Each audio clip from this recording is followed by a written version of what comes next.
If you know how the financial system works, you can open a massive shortcut to a high credit score without spending a single dollar. The modern credit system relies on a frustrating catch-22.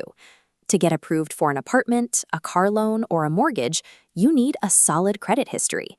But to build that history, you have to get approved for credit in the first place. If you are young, a recent immigrant, or simply have never used a credit card, you have what banks call a thin file.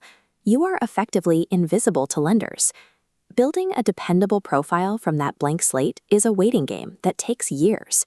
The rules of the system inherently penalize anyone starting at square one.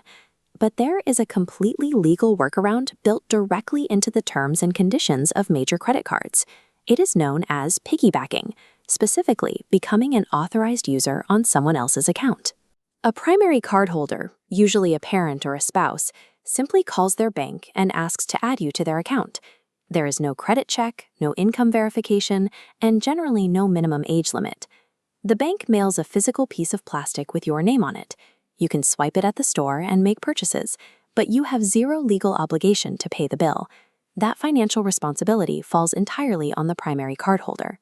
By piggybacking on a trusted family member's account, a beginner bypasses the strict entry barriers of the financial system by borrowing someone else's credibility. Within 1 or 2 billing cycles, this massive influx of positive data hits your file.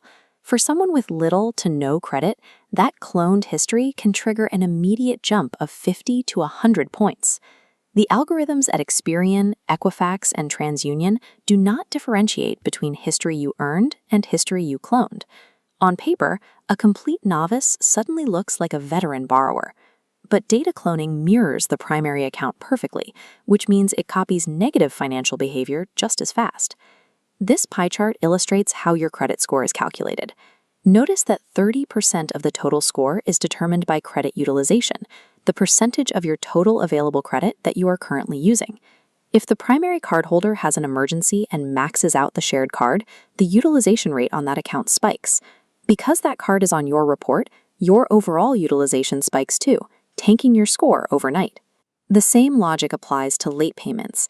If the primary user misses a bill by 30 days, that delinquency appears on your credit file, devastating the pristine record you just inherited.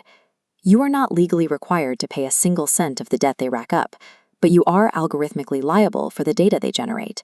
This creates a highly asymmetrical relationship.